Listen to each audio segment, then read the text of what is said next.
Praise the Lord. Praise the Lord. A very good evening to all of you and welcome back to this Bible study. ಸತ್ಯವೇದ ಅಧ್ಯಯನಕ್ಕೆ ನಿಮ್ಮೆಲ್ಲರನ್ನು ಸ್ವಾಗತಿಸುತ್ತೇವೆ. Okay, today we are going to get into the letter of Galatians. Galatia ಪುಸ್ತಕವನ್ನು ನಾವು ಇವತ್ತು ಧ್ಯಾನಿಸಲಿದ್ದೇವೆ.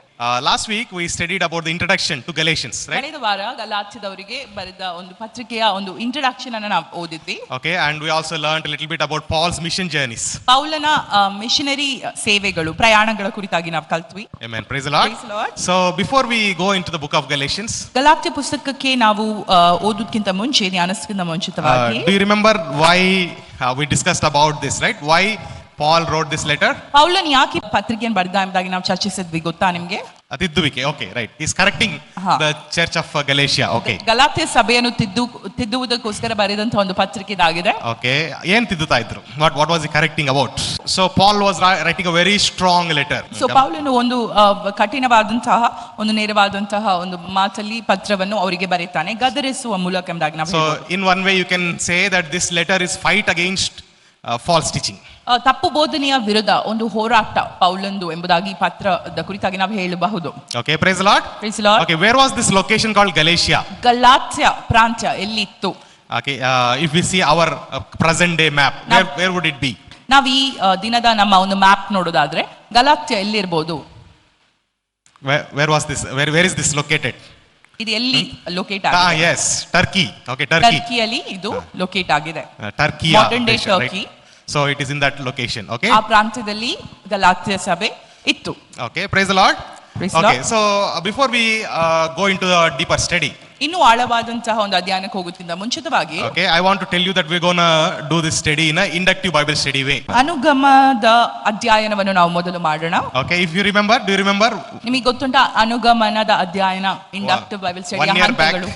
last year March ತಿಂಗಳಲ್ಲಿ ನಾವು inductive Bible study teaching start ಮಾಡಿದ್ದು, right? So I'm gonna just give some small outline so that you can recollect that. ಅದರ ಒಂದು outline ಅನ್ನು ನಾನು ಕೊಡ್ತೇನೆ, ಅದು ನಿಮಗೆ ನೆನಪಿನಲ್ಲಿ ಇರಲಿ ಎಂಬುದಾಗಿ. Okay, inductive Bible study, right? Inductive Bible study. ಅನುಗಮನದ ಸತ್ಯವೇದ ಅಧ್ಯಯನ. Okay, what do you remember about this? Anybody remembers? ಇದರ ಹಂತಗಳು ಅಥವಾ ಏನಾದ್ರೂ ನೆನಪಿದೆಯಾ ನಿಮಗೆ? Anybody remembers? How many steps are there in inductive Bible ಯಾರಿಗಾದ್ರೂ study? ನೆನಪಿದೆಯಾ? How ಎಷ್ಟು many ಸ್ಟೆಪ್ steps? ಇದೆ? 4 he saying 4 or 3? 4. 3. What is the first step? ಮೊದಲನೇ ಹಂತ ಯಾವುದು? ಅಬ್ಸರ್ವೇಷನ್. ಓಕೆ, ಅಬ್ಸರ್ವೇಷನ್ ಅಂದ್ರೆ ಗಮನಿಸುವಂತ ಅಥವಾ ವೀಕ್ಷಣೆ. Okay, in this observation step, ಈ ವೀಕ್ಷಿಸುವ ಅಥವಾ ಗಮನಿಸುವ ಒಂದು ಹಂತದಲ್ಲಿ, okay, we study the Bible or that letter, ನಾವು ಸತ್ಯವೇದವನ್ನು ಅಥವಾ ಪತ್ರವನ್ನು ಅಧ್ಯಯನ ಮಾಡುವಾಗ, okay, and observe what it is saying. ಅದು ಏನ್ ಹೇಳ್ತಾ ಇದೆ, ಆ ವಾಕ್ಯ ಏನ್ ಹೇಳ್ತಾ ಇದೆ ಎಂಬುದಾಗಿ ನಾವು ಗಮನಿಸ್ತೇವೆ. Observation means what is the text saying? ಆ ಒಂದು ವಚನಗಳು ವಾಕ್ಯಗಳು ಏನ್ ಹೇಳ್ತಾ ಇದೆ ಎಂಬುದಾಗಿ ಗಮನಿಸುವುದೇ ಇದು ಮೊದಲನೆಯ ಹಂತ. Okay, what is that? Observation means what? What is the text saying? ಆ ಅಧ್ಯಯನ ವಚನಗಳು ಏನ್ ಹೇಳ್ತಾ ಇದೆ ಎಂಬುದಾಗಿ ಗಮನಿಸುವಂತದ್ದು, ಯಾವುದರ ಕುರಿತಾಗಿ ಮಾತನಾಡ್ತಾ ಇದೆ ಎಂಬುದಾಗಿ ಹೇಳುವಂತದ್ದು. Okay, what is the second step? ಎರಡನೇ ಹಂತ ಇಂಟರ್ಪ್ರಿಟೇಷನ್.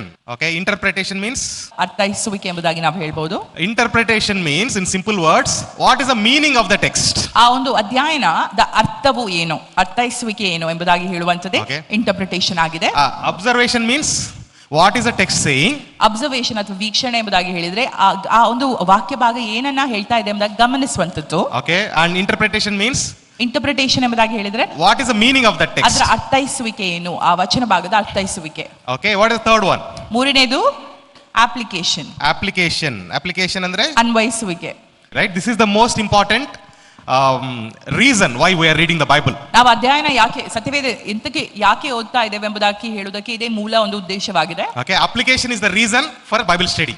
ಅಪ್ಲಿಕೇಶನ್ ಅಥವಾ ಒಂದು ಅರ್ಥೈಸುವಿಕೆ, ಅನ್ವಯಿಸುವಿಕೆ ನಾವು ಓದುವಂತದ್ದು ಯಾಕೆ ಎಂಬುದಾಗಿ ಹೇಳಿದ್ರೆ ನಮಗೆ ಹೇಗೆ ಅನ್ವಯಿಸ್ತದೆ ಎಂಬುದಾಗಿ, ವಚನ ಭಾಗ ನಮಗೆ ಹೇಗೆ ಅನ್ವಯಿಸ್ತದೆ ಎಂಬುದಾಗಿ ತಿಳಿಯುತ್ತೆ. ಬೈಬಲ್ ಅಧ್ಯಯನ ಮಾಡೋದಕ್ಕೆ ಮುಖ್ಯ ಉದ್ದೇಶ ಯಾವುದು? ಅದನ್ನು ಹಿಂಬಾಲಿಸುವಂತದ್ದು ಅಥವಾ ಅನ್ವಯಿಸುವಂತದ್ದು, right? So this is the most important reason why we are studying. Okay, what is the fourth one?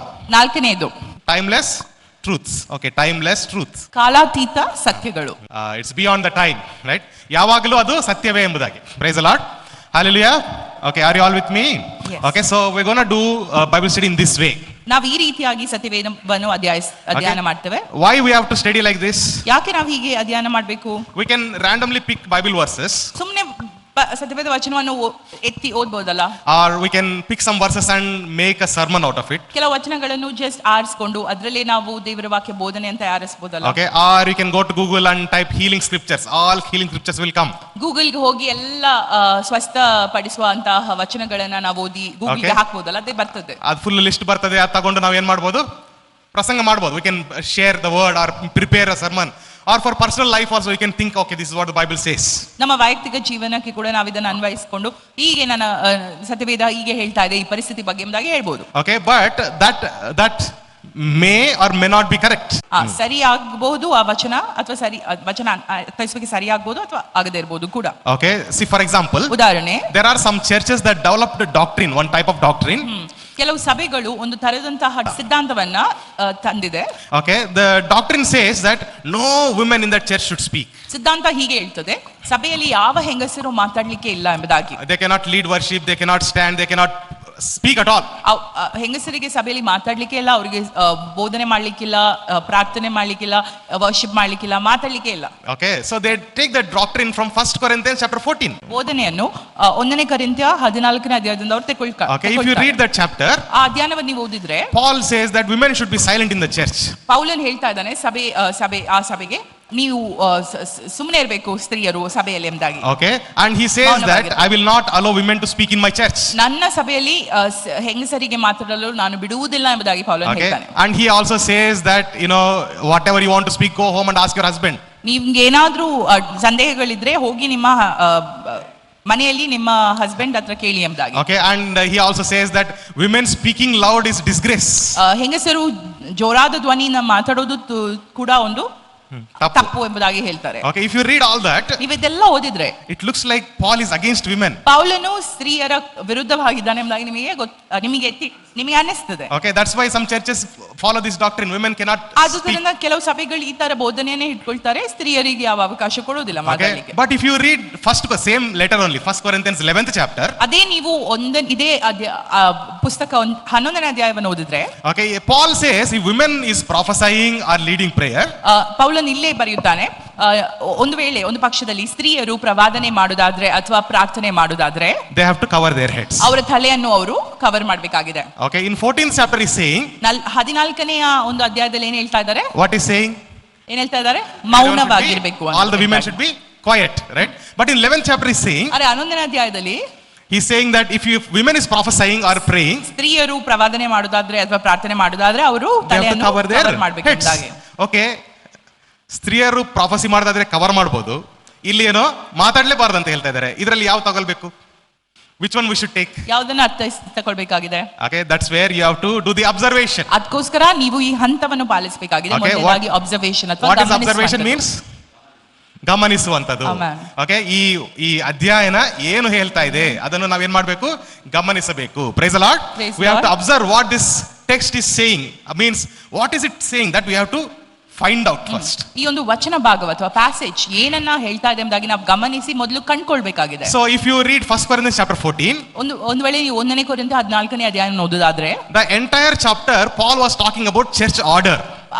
ಇಡೀ ಅಧ್ಯಾಯದಲ್ಲಿ ಪೌಲನು ಮಾತನಾಡುತ್ತಿರುವುದು ಸಭೆಯ ಒಂದು ಆರಾಧನೆಯನ್ನು ಕಂಡಕ್ಟ್ ಮಾಡುವಂತಹ ಒಂದು ಆರ್ಡರ್ ಅಥವಾ ರೀತಿ ಕ್ರಮದ ಕುರಿತಾಗಿ. There he is saying that if you want to speak loud in tongues for others, ನೀವು ಜೋರಾದ ಧ್ವನಿಯಿಂದ ಅನ್ಯ ಭಾಷೆಗಳಲ್ಲಿ ಇತರರಿಗೆ ಮಾತನಾಡಬೇಕಿದ್ರೆ, okay, for example I tell to her, oh labliha shotorobara sandara karaba, did you understand anything? No. Okay, if you are saying somebody to somebody in tongues, ಅನ್ಯ ಭಾಷೆಗಳಲ್ಲಿ ನೀವು ಇತರರ ಜೊತೆ ಮಾತನಾಡೋದಾದ್ರೆ, let others interpret. There should be an interpreter. ಆ ಒಂದು ಸನ್ನಿವೇಶದಲ್ಲಿ ಇನ್ನೊಬ್ಬರು ಒಂದು ಅನ್ಯ ಭಾಷೆಯನ್ನ ಅರ್ಥೈಸುವಂತವರು ಇರಬೇಕಾಗಿದೆ. Okay, so if you are speaking in tongues nobody will understand. ನೀವು ಅನ್ಯ ಭಾಷೆಯಲ್ಲಿ ಮಾತಾಡಿದ್ರೆ ಯಾರಿಗೂ ಅರ್ಥ ಆಗಲ್ಲ. So let somebody interpret so that they will know the meaning of it. ನೀವು ಅನ್ಯ ಭಾಷೆ ಸಭೆಗೆ ಮಾತಾಡೋದಾದ್ರೆ ಯಾರಾದ್ರೂ ಅದನ್ನ ಅರ್ಥೈಸಿ ಹೇಳುವವರು ಇರಬೇಕು ಅಥವಾ ವಿವರಿಸುವವರು ಇರಬೇಕಾಗಿದೆ. Okay, and then he comes to the prophecy. ಮತ್ತೆ ಆತನು ಪ್ರವಾದಿಯ ಬಗ್ಗೆ ಹೇಳ್ತಾನೆ, ಪ್ರವಾದನೆ ಬಗ್ಗೆ ಹೇಳ್ತಾನೆ. If for prophecy also he says don't prophesy just like that. ಪ್ರವಾದನೆಯನ್ನು ಸುಮ್ಮನೆ ಮಾಡಬೇಡ ಎಂಬುದಾಗಿ ಹೇಳ್ತಾನೆ. Okay, let the 2 or 3 elders agree with that prophecy. ಆ ಪ್ರವಾದನೆಗೆ 2-3 ಹಿರಿಯರು ಅದಕ್ಕೆ ಸಮ್ಮತಿಸಲಿ ಎಂಬುದಾಗಿ ಹೇಳ್ತಾನೆ. Let them also confirm whether this is prophecy from God or not. ಅವರು ಕೂಡ ಅದಕ್ಕೆ ಸಮ್ಮತಿಸಿ ಇದು ದೇವರಿಂದ ಬಂದದ್ದೋ ಅಲ್ವೋ ಎಂಬುದಾಗಿ ಪರಿಗಣಿಸಿ ಹೇಳಲಿ ಎಂಬುದಾಗಿ ಹೇಳ್ತಾನೆ. And then he says let women be quiet, don't disturb the service. ಮತ್ತೆ ಹೇಳ್ತಾನೆ ಸ್ತ್ರೀಯರು ಸುಮ್ಮನೆ ಇರ್ಲಿ, ಅವರು ಸರ್ವಿಸ್ ಅನ್ನ ಡಿಸ್ಟರ್ಬ್ ಮಾಡೋದು ಬೇಡ ಅಂತ. Okay, if I'm writing letter to you, I'm writing one letter to you. ನಾನು ನಿಮಗೆ ಒಂದು ಪತ್ರ ಬರಿತಾ ಇದ್ದೇನೆ ಎಂಬುದಾಗಿ ಅನ್ಸ್ಕೊಳ್ರಿ. And I'm saying, let women be silent in your church. ನಿಮ್ಮ ಸಭೆಯಲ್ಲಿ ಸ್ತ್ರೀಯರು ಮೌನವಾಗಿರಲಿ ಎಂಬುದಾಗಿ ನಾನು ಆ ಪತ್ರದಲ್ಲಿ ಬರೆದ್ರೆ what do you think they were doing? ನಿಮ್ಗೆ ಏನ್ ಅನ್ಸ್ತದೆ? ಅವ್ರು ಏನ್ ಮಾಡ್ತಿರ್ಬೋದಾಗಿದೆ? ಏನ್ ಮಾಡ್ತಾ ಇರ್ಬೋದು ಅವರು? ಸಭೆನ ಡಿಸ್ಟರ್ಬ್ ಮಾಡ್ತಾ ಇರ್ಬೋದು. ಸುಮ್ಮನೆ ಬರೆಯುವುದಿಲ್ಲಲ್ಲ, ಸುಮ್ಮನೆ ಸೈಲೆಂಟ್ ಆಗಿರಿ ಅಂತ ಬರೆಯುವುದಿಲ್ಲಲ್ಲ. why he is writing? He's saying about the tongues, he's saying about the prophecy, and then he's saying about the women, don't disturb the service. ಆತನು ಅನ್ಯ ಭಾಷೆಗಳ ಕುರಿತಾಗಿ ಹೇಳ್ತಾ ಇದ್ದಾನೆ, ಪ್ರವಾದನೆ ಕುರಿತಾಗಿ ಹೇಳ್ತಾ ಇದ್ದಾನೆ, ಮತ್ತೆ ಸ್ತ್ರೀಯರು ಸರ್ವಿಸ್ ಅನ್ನು ಡಿಸ್ಟರ್ಬ್ ಮಾಡಬೇಡಿ ಎಂಬುದಾಗಿ ಬರಿತಾ ಇದ್ದಾರೆ. So he is talking about the order of service, church order. ಆತನು ಆ ಒಂದು ಸಭೆಯ ಒಂದು ಆರ್ಡರ್ ಅಥವಾ ಒಂದು ಕ್ರಮದ ಕುರಿತಾಗಿ ಹೇಳ್ತಾ ಇದ್ದಾರೆ. Okay, church should not be disturbed, worship should be in a flow. It is all about the Holy Spirit leading, not about people disturbing, right? ಸಭೆಯ ಒಂದು ನಡೆಸುವಂತಹ ಕ್ರಮ ಒಂದು ಶಿಸ್ತುಬದ್ಧವಾಗಿರ್ಬೇಕು, ಪವಿತ್ರಾತ್ಮನಿಂದ ಪ್ರೇರೇಪಿತರಾಗಿರ್ಬೇಕು, ಅದನ್ನು ಯಾರು ಡಿಸ್ಟರ್ಬ್ ಮಾಡಬಾರ್ದು ಎಂಬ ಒಂದು ಉದ್ದೇಶದಿಂದ ಆತನ ಪತ್ರವನ್ನು ಬರೀತಾ ಇದ್ದಾನೆ ಆ ಸಭೆಗೆ. Okay, so that is why in that context he said, let them be quiet. ಆದುದರಿಂದ ಆ ಒಂದು ಉದ್ದೇಶದಿಂದವೇ ಆತನು ಸ್ತ್ರೀಯರು ಮೌನವಾಗಿರಲಿ ಎಂಬುದಾಗಿ ಆ ಸಭೆಗೆ ಬರೆದಂತದ್ದಾಗಿದೆ ಅದು. Otherwise in the Bible there were women prophets. ಅಥವಾ ನೀವು ನೋಡೋದಾದ್ರೆ ಸತ್ಯವೇದದಲ್ಲಿ ತುಂಬಾ ಸ್ತ್ರೀ ಪ್ರವಾದಿಗಳಿದ್ರು, ಹೆಂಗಸರು ಪ್ರವಾದಿಗಳಿದ್ರು. There were people who were leading prayers and worship. ಪ್ರಾರ್ಥನೆ ಆರಾಧನೆಯನ್ನು ನಡೆಸುವವರು ಕೂಡ ಇದ್ರು. They were teachers, women teachers. ಶಿಕ್ಷಕಿಯರಿದ್ರು. Okay, ಉಪದೇಶಿಸುವವರಿದ್ರು. Okay, so if women, that's what he says in the 11th chapter. ಅದೇ ಆತನು 11ನೇ ಅಧ್ಯಾಯದಲ್ಲಿ ಹೇಳ್ತಾ ಇರುವಂತ ವಿಷಯ. If some women is prophesying, let them cover the ಯಾವ್ದಾದ್ರೂ ಸ್ತ್ರೀಯರು ಪ್ರವಾದನೆ ಮಾಡುದೇ ಆದ್ರೆ ಅವರು ತಮ್ಮ ತಲೆಯನ್ನ ಕವರ್ ಮಾಡಲಿ ಎಂಬುದಾಗಿ ಹೇಳ್ತಾ ಇರುವಂತ. Okay, so Paul is not against women. Is that clear, right? ಪೌಲನು ಸ್ತ್ರೀಯರ ವಿರುದ್ಧವಾಗಿಲ್ಲ, ಇದು ಕ್ಲಿಯರ್ ಆಯ್ತಲ್ಲ? Is that true? ಸತ್ಯವಾ? Okay, praise the Lord. So that is what is observation step. ಅದೇ ಒಂದು ಗಮನಿಸುವಂತಹ ಹಂತ. Okay, if you don't observe the context, ನೀವು ಸಂದರ್ಭವನ್ನು ಗಮನಿಸದೆ ಹೋದ ಪಕ್ಷದಲ್ಲಿ okay, everything will be wrong. All this will be wrong. ಎಲ್ಲ ಅರ್ಥೈಸುವಿಕೆ ತಪ್ಪಾಗಿ ಹೋಗ್ತದೆ. Okay, if you don't understand the context, if you don't read properly what is written, ನಾವು ಸರಿಯಾಗಿ ಓದದೆ ಹೋದ್ರೆ ಯಾವುದು ಏನ್ ಬರ್ದಿದೆ ಎಂಬುದಾಗಿ, okay, you won't be able to interpret it. ಅದರ ಅರ್ಥವನ್ನು ನೀವು ತಿಳ್ಕೊಳ್ಳಲು ಸಾಧ್ಯವಾಗುವುದಿಲ್ಲ. ತಪ್ಪಾದ ಅರ್ಥವು ಖಂಡಿತವಾಗಿ ಬಂದೇ ಬರ್ತದೆ, right? So how many times we should observe the text? ಎಷ್ಟು ಸಲ ನೀವು ಗಮನಿಸಬೇಕು? How many times you should read that chapter? ಒಂದು ಅಧ್ಯಾಯ ಓದುದಾದ್ರೆ ಎಷ್ಟು ಸಲ ನೀವು ಅದನ್ನು ಓದಬೇಕು, ಗಮನಿಸಬೇಕು? 3 times. 3 ಸಲ. Okay, at least 3 times you read that chapter. 3 ಸಲವಾದ್ರೂ minimum ನೀವು ಆ ಒಂದು ಅಧ್ಯಾಯವನ್ನು ಓದಬೇಕಾಗಿದೆ. Okay, okay, 3 times you read the chapter. 3 ಸಲ ನೀವು ಅಧ್ಯಾಯವನ್ನು ಓದಬೇಕು. Okay, and interpret it. Try to find out the meaning of it. ಮತ್ತು ಅದನ್ನ ಇಂಟರ್ಪ್ರೆಟ್ ಮಾಡಿ ಅದರ ಅರ್ಥೈಸುವಿಕೆ, ಅದರ ಅರ್ಥವನ್ನು ಕಂಡುಕೊಳ್ಳಬೇಕಾಗಿದೆ. Okay, from that you can bring one application. ಅದರ ನಿಮಿತ್ತವಾಗಿ ನೀವು ಅನ್ವಯಿಸುವಿಕೆಯನ್ನು ತರಬೇಕಾಗಿದೆ. Okay, praise the Lord. So this application will guide your life. ಆ ಅನ್ವಯಿಸುವಿಕೆ ನಿಮ್ಮ ಜೀವನವನ್ನು ಮುಂದೆ ನಡೆಸ್ತಾ ಹೋಗ್ತದೆ. Okay, from that you can identify some timeless truths. ಅದರ ಮೂಲಕವಾಗಿ ಕೆಲವು ಕಾಲ ಅತೀತವಾದಂತಹ ಸತ್ಯಗಳು ನಿಮಗೆ ತಿಳಿಯುತ್ತದೆ. Right, praise God. So these timeless truths are true always. ಈ ಕಾಲ ಅತೀತವಾದಂತಹ ಸತ್ಯಗಳು ಯಾವಾಗಲೂ ಸತ್ಯ. Praise the Lord. Praise the Lord. Hallelujah. Okay, shall we go into book of Galatians now? ನಾವು ಗಲಾತ್ಯದವರಿಗೆ ಬರೆದ ಪತ್ರಿಕೆಯನ್ನು ಧ್ಯಾನಿಸೋಣ. Okay, let's do observation step first. ನಾವು ಮೊದಲು ಒಂದು ಗಮನಿಸುವಿಕೆಯ ಹಂತವನ್ನು ನೋಡೋಣ.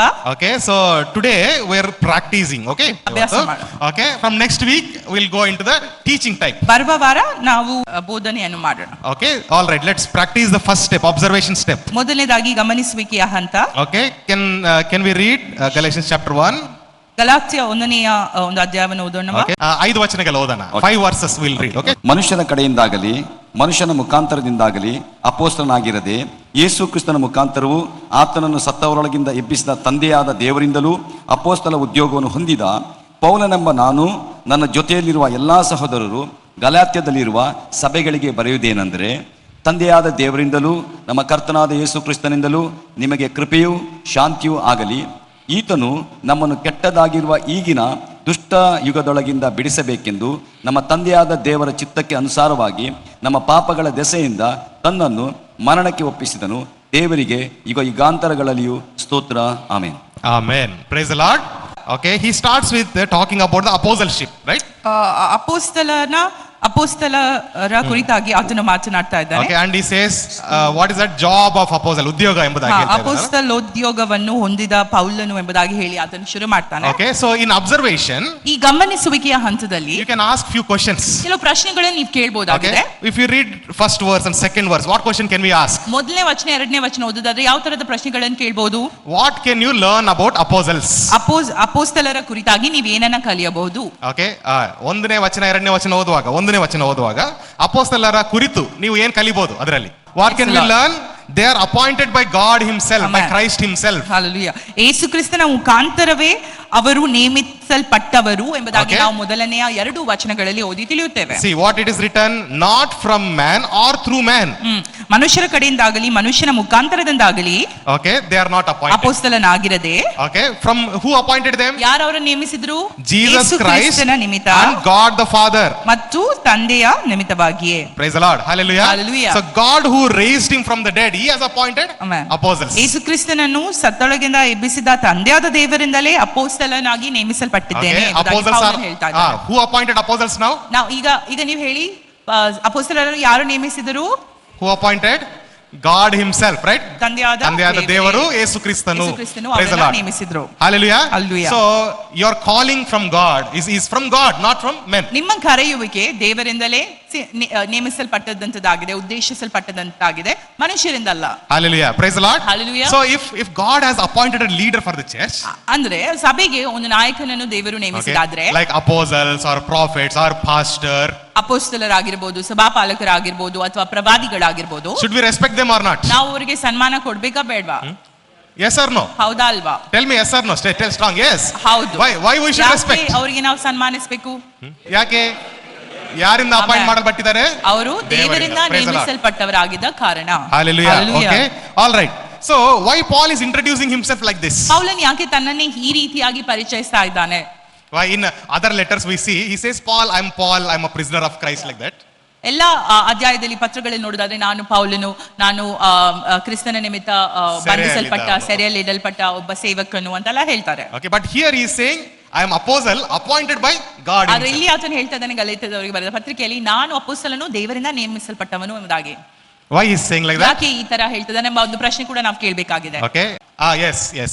One good reason is that he was not among the 12 disciples of Jesus Christ. ಒಂದು ಉದ್ದೇಶ, ಆತನು 12 ಶಿಷ್ಯರಲ್ಲಿ ಒಂದಾಗಿರಲಿಲ್ಲ, ಅದೇ ಇದ್ದ ಕಾರಣ ಆತನು ಹಾಗೆ ಹೇಳಿರಬಹುದು. So ಅದರಿಂದ ಏನಾಯ್ತು? ಅದರ ಮೂಲಕವಾಗಿ ಏನಾಗಿತ್ತು? They were doubting what Paul was saying. ಪೌಲನು ಹೇಳಿದ್ದು ಸರಿಯೋ ತಪ್ಪಲ್ಲ ಎಂಬ ಒಂದು ಸಂದೇಹ ಅವರಲ್ಲಿ ಇತ್ತು. ಯಾಕಂದ್ರೆ ಯೇಸು ಸ್ವಾಮಿ ಜೊತೆ ಒಬ್ಬ ಶಿಷ್ಯನವನ ಅಲ್ಲ ಮತ್ತು ಆತನ ಒಂದು ಬೋಧನೆಯನ್ನು ಅವರು ಹೀಯಾಳಿಸ್ತಾ ಇದ್ರು. Okay, praise God. Praise the Lord. All right. So to whom he is writing? ಆತನು ಯಾರಿಗೆ ಹೇಳ್ತಾ ಇದ್ದಾನೆ? ಗಲಾತ್ಯದವರಿಗೆ. Okay, second verse ಓದೋಣ ಒಂದ್ಸತಿ. ಎರಡನೇ ವಚನ ಓದೋಣವಾ? ನನ್ನ ಜೊತೆಯಲ್ಲಿರುವ ಎಲ್ಲಾ ಸಹೋದರರು ಗಲಾತ್ಯದಲ್ಲಿರುವ ಸಭೆಗಳಿಗೆ ಬರೆಯುವುದೇನೆಂದರೆ. ಓಕೆ, ಯಾರಿಗೆ ಬರೀತಾ ಇದ್ದಾನೆ? ಒಂದು ಸಭೆಗೆ ಇಲ್ಲ, ಆ ಏರಿಯಾದಲ್ಲಿರುವ ಎಲ್ಲ ಸಭೆಗಳಿಗೆ ಬರೀತಾ ಇದ್ದಾನೆ. Praise God. So all those churches were infected by false gospel. ಆ ಎಲ್ಲ ಸಭೆಗಳು ತಪ್ಪು ಬೋಧನೆಯಿಂದ ಕಲುಷಿತವಾಗಿದೆ. Okay, so Paul is writing to all those churches. ಎಲ್ಲ ಸಭೆಗಳಿಗೆ ಪೌಲನು ಇದನ್ನ ಬರೆಯುತ್ತಾ ಇದ್ದಾನೆ. All right, praise God. All right, let's read verse 4. 4ನೇ ವಚನ. ಈತನು ನಮ್ಮನ್ನು ಕೆಟ್ಟದ್ದಾಗಿರುವ ಈಗಿನ ದುಷ್ಟ ಯುಗದೊಳಗಿಂದ ಬಿಡಿಸಬೇಕೆಂದು ನಮ್ಮ ತಂದೆಯಾದ ದೇವರ ಚಿತ್ತಕ್ಕೆ ಅನುಸಾರವಾಗಿ ನಮ್ಮ ಪಾಪಗಳ ದೆಸೆಯಿಂದ ತನ್ನನ್ನು ಮರಣಕ್ಕೆ ಒಪ್ಪಿಸಿದನು. Okay, praise God. whom is it talking about? ಯಾರ ಕುರಿತಾಗಿ ಹೇಳ್ತಾ ಇದ್ದಾನೆ? ಯಾರ ಕುರಿತು? ಯೇಸು ಕ್ರಿಸ್ತನ ಕುರಿತಾಗಿ. ಏನು ಮಾಡಿದಾರಂತೆ ಯೇಸು ಸ್ವಾಮಿ? ಕೆಟ್ಟದ್ದಾಗಿರುವ ಈಗಿನ ದುಷ್ಟ ಯುಗದಿಂದ ಬಿಡಿಸಿದಾನೆ. Hallelujah. Okay, he delivered us from the sin, right? ಆತನು ನಮ್ಮನ್ನು ಪಾಪದಿಂದ, he gave himself for the sin. He gave himself for the sin. ಆತನು ಪಾಪ ದೆಸೆಯಿಂದ ತನ್ನನ್ನೇ ಮರಣಕ್ಕೆ ಒಪ್ಪಿಸಿದನು ಎಂಬುದಾಗಿ ಬರೆದಿದೆ. Hallelujah. Hallelujah. And what did he do? He delivered us from the present evil. ನಮ್ಮನ್ನು ಈ ಯುಗದ ದುಷ್ಕ್ರಿಯದಿಂದ ಬಿಡಿಸಿದನು ಎಂಬುದಾಗಿ ಬರೆದಿದೆ. And whose will is that? ಯಾರ ಚಿತ್ತ ಅದು ಅಂತ ಬರೆದಿದೆ? ತಂದೆಯಾದ ದೇವರ ಚಿತ್ತಕ್ಕೆ ಅನುಸಾರವಾಗಿದೆ. Praise the Lord. Okay, so fourth verse ಅಲ್ಲಿ ಕ್ಲಿಯರ್ ಆಗಿದೆ, right? 4th verse ಅಲ್ಲಿ ಕಂಪ್ಲೀಟ್ ಗಾಸ್ಪಲ್ ಇದೆ ಅಲ್ಲಿ, ರೈಟ್? ನಾಲ್ಕನೇ ವಚನದಲ್ಲಿ ಸುವಾರ್ತೆ ಇದೆ, ಅದು ನಮಗೆ ತಿಳಿಯುತ್ತದೆ. So he is saying that Christ gave himself for our sins. ಕ್ರಿಸ್ತನು ನಮಗೋಸ್ಕರ ನಮ್ಮ ಪಾಪಕ್ಕೆ ತನ್ನನ್ನು ಒಪ್ಪಿಸಿಕೊಟ್ಟನು. Okay, and he said that we are delivered through him. ಆತನ ನಿಮಿತ್ತವಾಗಿ ನಾವು ಬಿಡುಗಡೆ ಹೊಂದಿದ್ದೇವೆ ಎಂಬುದಾಗಿ ಹೇಳಿದನು. We are delivered from the present day evil. ದುಷ್ಟ ಯುಗದೊಳಗಿಂದ ನಾವು ಬಿಡಿಸಲ್ಪಟ್ಟಿದ್ದೇವೆ ಕ್ರಿಸ್ತನ ನಿಮಿತ್ತವಾಗಿ ಎಂಬುದಾಗಿ ಹೇಳಿದನು. According to the will of our God and Father. ಮತ್ತು ಇದು ನಮ್ಮ ತಂದೆಯ ಒಂದು ಚಿತ್ತದ ಅನುಸಾರವಾಗಿ ನಡೆದಂತದ್ದು ಎಂಬುದಾಗಿ ನಾವು ತಿಳಿಯುತ್ತೇವೆ. Hallelujah. Hallelujah. And to him be the glory forever and ಮತ್ತು ever. ಆತನಿಗೆ ಯುಗ ಯುಗಾಂತರಗಳಲ್ಲಿ ಸ್ತೋತ್ರ. Amen. Praise the Lord. Praise the Lord. Hallelujah. Okay, so what we did now, ನಾವೀಗ ಏನ್ ಮಾಡಿದ್ವಿ? we observed the text. ನಾವು ಅಧ್ಯಯನವನ್ನು ಗಮನಿಸಿದ್ವಿ. And we asked some questions. ಕೆಲವು ಪ್ರಶ್ನೆಗಳನ್ನ ಕೇಳಿದ್ವಿ. And we tried to identify the meaning of it. ಮತ್ತು ಅದರ ಅರ್ಥೈಸುವಿಕೆಯನ್ನು ಅರ್ಥ ಮಾಡಿಕೊಳ್ಳಲು ನಾವು ಪ್ರಯತ್ನ ಪಟ್ವಿ. Okay, so what can we apply to our life from this? ನಮ್ಮ ಒಂದು ಜೀವಿತಕ್ಕೆ ನಾವು ಇದನ್ನ ಹೇಗೆ ಇದರಿಂದೆಲ್ಲ ಅರ್ಥವನ್ನು ತಿಳಿದ್ವಲ್ಲ ಅದನ್ನ ಹೇಗೆ ಅನ್ವಯಿಸಬಹುದು ನಮ್ಮ ಜೀವಿತದಲ್ಲಿ? This from 5 chapters. What can we apply in our life? 5 ವಚನದಿಂದ 5 ವಚನದಿಂದ ನಾವೇನನ್ನ ನಮ್ಮ ಜೀವಿತಕ್ಕೆ ಅನ್ವಯಿಸಬಹುದಾಗಿದೆ? ಮುಖ್ಯವಾಗಿ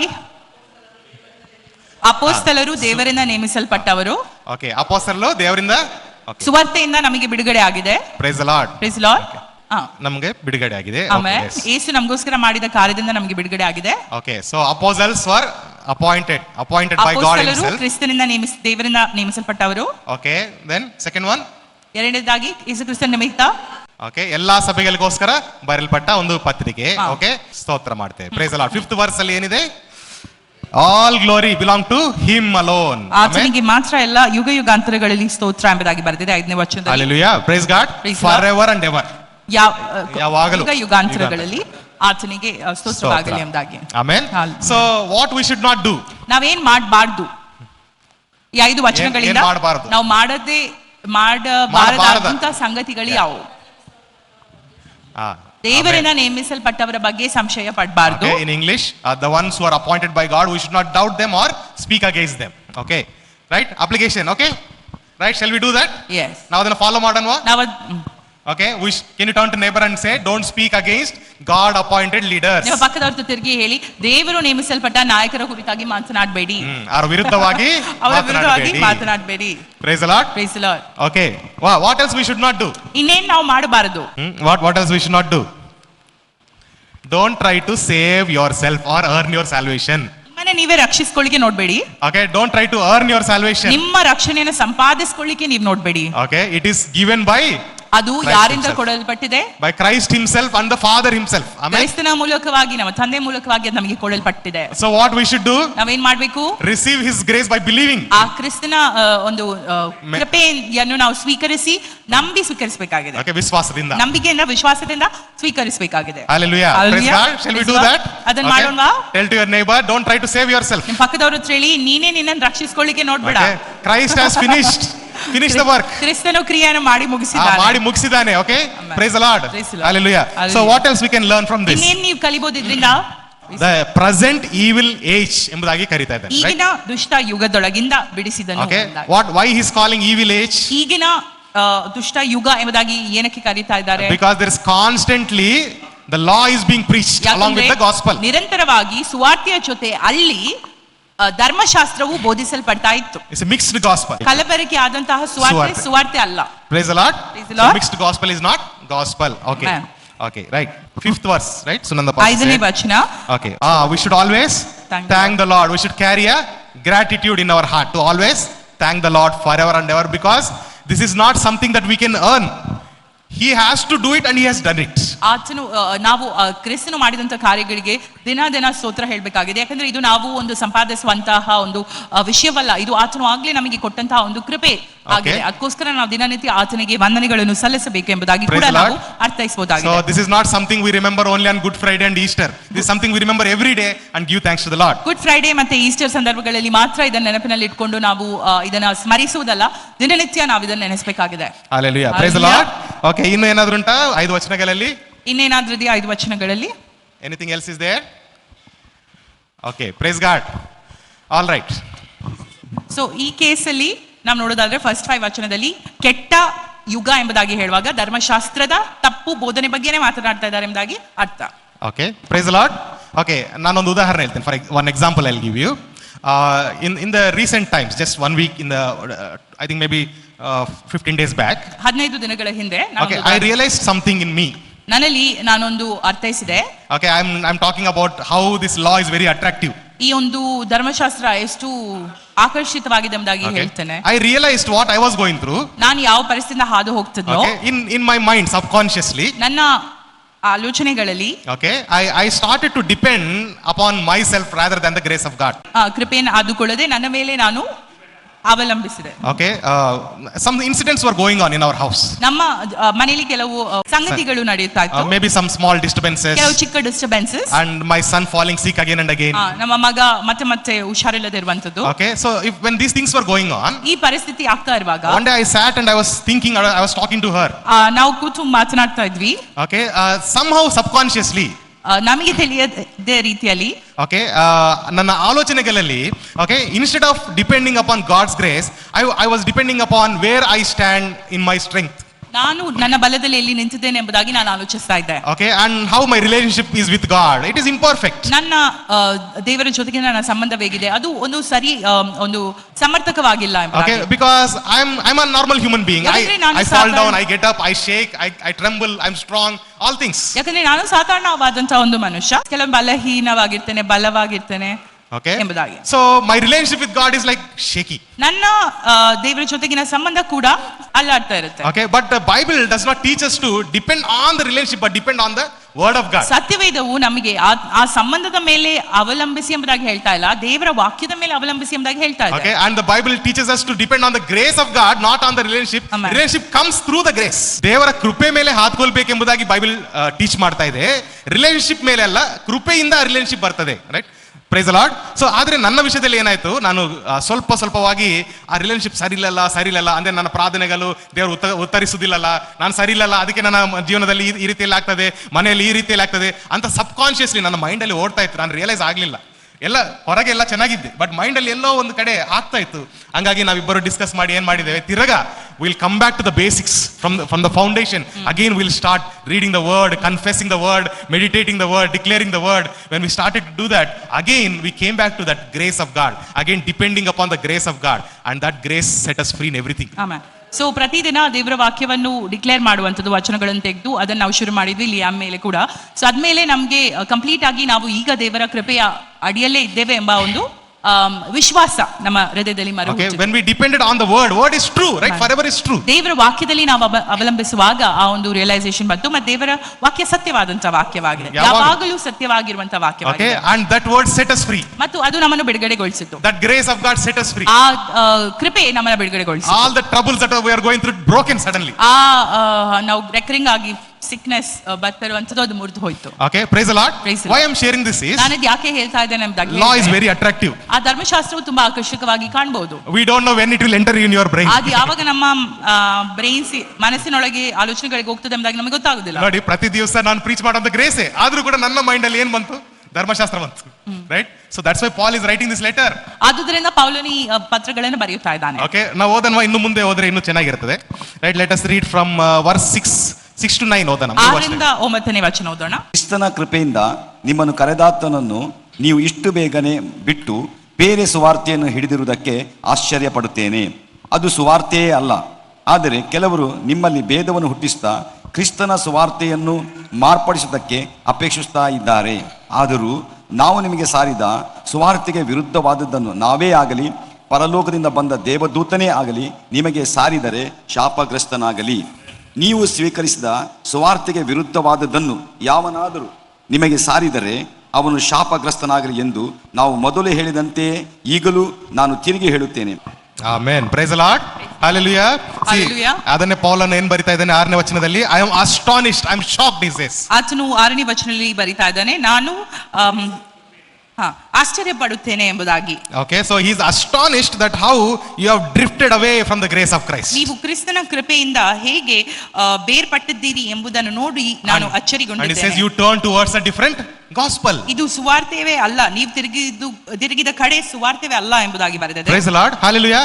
See, it is very astonishing even for me when I was astonished when I realized that law or legalism enter into my mind, I was astonished.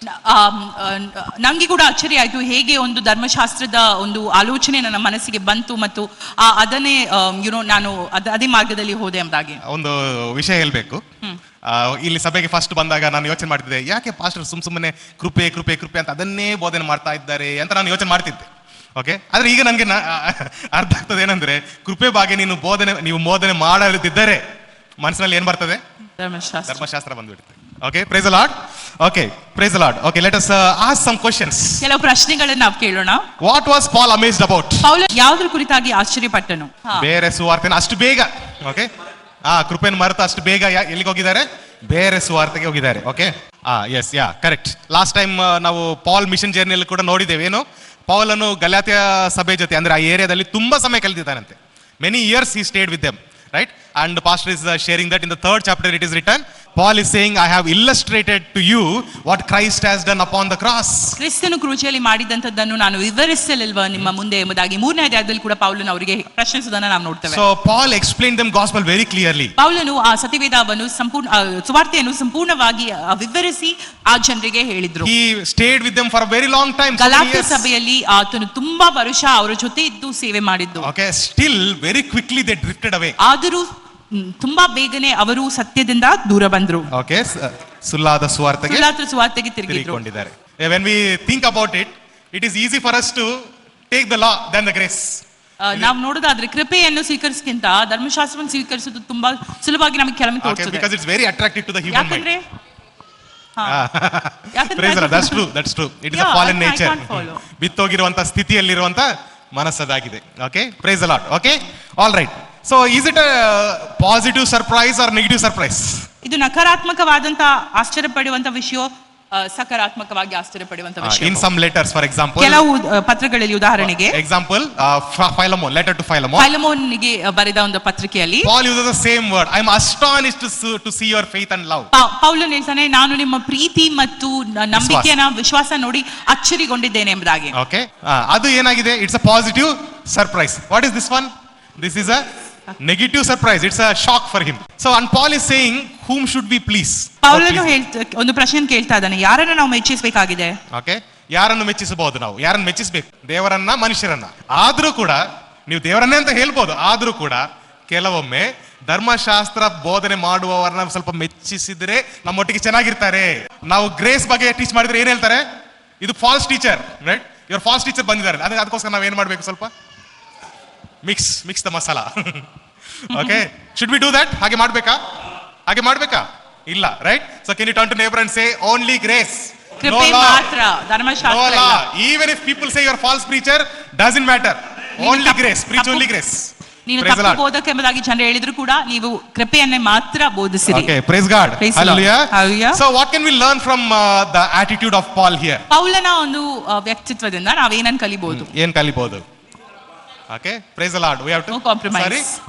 No compromise. Amen. Praise God. No compromise. Right. ಎಲ್ಲರೂ ಹೇಳ್ಬೇಕು. ಇದು correct.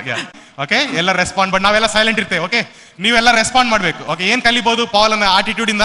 ಪೌಲನ ವ್ಯಕ್ತಿತ್ವದಿಂದ ನಾವು ಕಲಿಯುವಂತ ವಿಷಯಗಳೇನು? No compromise. Okay, no compromise. Okay, no compromise. ದೇವರ ವಾಕ್ಯ ಸುವಾರ್ತೆ ಎಂಬುದಾಗಿ ಬರುವಾಗ no compromise in that. Okay, ಮತ್ತೆ ಮನುಷ್ಯರನ್ನು ಮೆಚ್ಚಿಸದೆ ದೇವರನ್ನು ಮಾತ್ರ ನಾವು ಮೆಚ್ಚಿಸಬೇಕು. Praise the Lord. Be a God pleaser, not a man pleaser. Okay, you don't need praises from men, right? ಮನುಷ್ಯರಿಂದ ನಿಮಗೆ ಹೊಗಳಿಕೆ ಬೇಡ. Okay, ಅದು ಸಹ ಬರ್ತದೆ, but whom should we please? ನಾವು ಯಾರನ್ನ ಮೆಚ್ಚಿಸಬೇಕು? Only ದೇವರನ್ನ ಮಾತ್ರ. Praise the Lord. Only our God we please. ನಮ್ಮ ದೇವರನ್ನು ಮಾತ್ರ. Hallelujah. What else? Anything else we can learn? ಏನಾದ್ರೂ? Amen. ಸಹಿಸಲಾರದ ಮನಸ್ತತ್ವ ನಮಗೆ ಇರಬೇಕು. ಯಾವುದು ಕುರಿತು? ತಪ್ಪಾದ ಸುವಾರ್ತೆ ವಿರುದ್ಧವಾಗಿ ನಾವು ಹೇಗಿರಬೇಕು? ಸಹಿಸಲಾರದ ಮನಸ್ತತ್ವ. We should be intolerant towards false gospel. You should understand that anything against the gospel is a curse. Curse, yes. So pastor ಏನು ಹೇಳ್ತಿದ್ದಾರೆ ಅಂದ್ರೆ, you have to bear with one another when somebody is going wrong or drifting away. Bear them. ಅವ್ರನ್ನ ಸಹಿಸಬೇಕು. ಆದ್ರೆ ಅವರೊಂದಿಗೆ ನಾವು ಏನ್ ಮಾಡಬಾರ್ದು? ಹೋಗಬಾರ್ದು, ಮಿಕ್ಸ್ ಅಪ್ ಆಗಬಾರ್ದು. Yes, praise God. ಮತ್ತೆ ಪಾಸ್ಟರ್ ಏನ್ ಹೇಳಿದ್ರೆ ಕರ್ಸ್ ಬಗ್ಗೆ? What does Bible say here? 8-9 ಓದಿರಿ ಒಂದ್ಸತಿ. ಆದರೂ ನಾವು ನಿಮಗೆ ಸಾರಿದ ಸುವಾರ್ತೆ ವಿರುದ್ಧವಾದುದನ್ನು ನಾವೇ ಆಗಲಿ ಪರಲೋಕದಿಂದ ಬಂದ ದೇವದೂತನೇ ಆಗಲಿ ನಿಮಗೆ ಸಾರಿದರೆ ಶಾಪಗ್ರಸ್ತನಾಗಲಿ. ನೀವು ಸ್ವೀಕರಿಸಿದ ಸುವಾರ್ತೆಗೆ ವಿರುದ್ಧವಾದುದನ್ನು ಯಾವನಾದರೂ ನಿಮಗೆ ಸಾರಿದರೆ ಆತನು ಶಾಪಗ್ರಸ್ತನಾಗಲಿ ಎಂದು ನಾನು ಮೊದಲು ಹೇಳಿದಂತೆ ಈಗಲೂ ನಾನು ತಿರುಗಿ ಹೇಳುತ್ತೇನೆ. Okay, praise the Lord. See how strongly he is condemning. ಆತನು ಯಾವ ರೀತಿಯಾಗಿ ಸ್ಟ್ರಾಂಗ್ ಆಗಿ ಅದನ್ನ ವಿರೋಧಿಸ್ತಾ ಇದ್ದಾನೆ ಎಂಬುದಾಗಿ ನೋಡಿರಿ. Okay, it is like shepherd trying to protect the sheep. ಅಂದ್ರೆ ಒಂದು ಕುರುಬನು ಕುರಿಗಳನ್ನು ಕಾಯುವಂತೆ ಮಂದೆಯನ್ನು ಕಾಯುವಂತೆ ಆತನು ಆ ಗಲಾತ್ಯ ಸಭೆಯವರನ್ನು ಕಾಯ್ತಾ ಇದ್ದಾನೆ. How when wolf comes the shepherd will chase it away, right? ಒಂದು ವುಲ್ಫ್ ಬಂದಾಗ ತೋಳ ಬಂದಾಗ ಕುರಿಗಳನ್ನು ಪ್ರೊಟೆಕ್ಟ್ ಮಾಡುತ್ತಾ ಕುರುಬನ್ ಏನ್ ಮಾಡ್ತಾನೆ, ಅದನ್ನು ಓಡಿಸ್ತಾನಲ್ಲ. ಸೊ ಆ ರೀತಿಯಲ್ಲಿ ಪೌಲನು ಗದರಿಸ್ತಾ ಇದ್ದಾನೆ ಜನರನ್ನ. ಓಕೆ, ಯಾರಾದ್ರೂ ತಪ್ಪಾದ ಸುವಾರ್ತೆ ತರುದಾದ್ರೆ ಅವನು ಏನಾಗ್ಲಿ ಅಂತ ಹೇಳ್ತಾ ಇದ್ದಾನೆ, ಶಾಪಗ್ರಸ್ತನಾಗಲಿ ಎಂಬುದಾಗಿ ಹೇಳ್ತಾ ಇದ್ದಾನೆ. ನಾವಾಗಲಿ ದೇವದೂತರಾಗಲಿ. Okay, praise the Lord. One more last question, time ಆಯ್ತು. ಒನ್ ಮೋರ್ ಲಾಸ್ಟ್ ಪ್ರಶ್ನೆ. Okay, where did gospel come from? ಸುವಾರ್ತೆ ಎಲ್ಲಿಂದ ಬಂತು? ಯೇಸು ಕ್ರಿಸ್ತನಿಂದಲೇ. ಓಕೆ, ಓದನ್ವಾ ವಚನ 11 and 12. 11 ಮತ್ತು 12ನೇ ವಚನ. ಸಹೋದರರೇ, ನಾನು ಸಾರಿದ ಸುವಾರ್ತೆಯಂತೂ ಮನುಷ್ಯ ಕಲ್ಪನೆಯಿಂದ ಇಲ್ಲವೆಂದು ನಿಮಗೆ ತಿಳಿಯಪಡಿಸುತ್ತೇನೆ. ನಾನು ಅದನ್ನು ಮನುಷ್ಯನಿಂದ ಹೊಂದಲಿಲ್ಲ, ನನಗೆ ಯಾರು ಉಪದೇಶಿಸಲಿಲ್ಲ, ಯೇಸು ಕ್ರಿಸ್ತನೇ ಅದನ್ನು ನನಗೆ ಪ್ರಕಟಿಸಿದನು. Amen. Praise the Lord. This is revelation directly from Jesus Christ. ಈ ಪ್ರಕಟಣೆ ಡೈರೆಕ್ಟ್ಲಿ ನಮಗೆ ಯೇಸು ಕ್ರಿಸ್ತನಿಂದ ಬಂದಂತದಾಗಿದೆ. Okay, the gospel, real gospel came from Christ. ಸುವಾರ್ತೆ ಕ್ರಿಸ್ತನಿಂದಲೇ ಬಂದಂತದಾಗಿದೆ. Praise God. Praise Lord. Hallelujah. Hallelujah. You turn to neighbor and say the gospel of Christ is given by God himself. ನಿಮ್ಮ ಪಕ್ಕದವರ ತಿರುಗಿ ಹೇಳ್ತೀರಾ? Hallelujah. Gospel of Christ is given to you. Amen. By God himself. Christ himself gave you the gospel. ಕ್ರಿಸ್ತನಿಂದಲೇ ನಿಮಗೆ ಕೊಡಲ್ಪಟ್ಟಂತದಾಗಿದೆ. Amen. Praise the Lord. Hallelujah. Okay, so anything can we follow in our life? Any application can we follow in our life? ಈ ವಚನ ಭಾಗದಿಂದ passage ಇಂದ ನಾವು ನಮ್ಮ ಜೀವಿತದಲ್ಲಿ ಏನನ್ನು ಅನ್ವಯಿಸಬಹುದಾಗಿದೆ? 6 to 12 ನಲ್ಲಿ. So to understand what is a true gospel, we have to observe the teachings of Paul, because Paul himself taught the true gospel and he is saying that he received it from Jesus Christ himself. ನಿಜವಾದ ಸುವಾರ್ತೆ ಕ್ರಿಸ್ತನಿಂದ ಬಂದಂತದಾಗಿದೆ. ಪೌಲನು ಇದನ್ನು ಅನುಭವಿಸಿದನು ಮತ್ತು ಆತನು ಹೇಳ್ತಾ ಇದ್ದಾನೆ ಇದನ್ನು ಮಾತ್ರ ನಾವು ನಂಬಬೇಕಾಗಿದೆ ಎಂಬುದಾಗಿ. Praise the Lord. Glory to Jesus. All right. Can you clap and give glory to God? Praise God. ದೇವರಿಗೆ ವಂದಿಸೋಣ.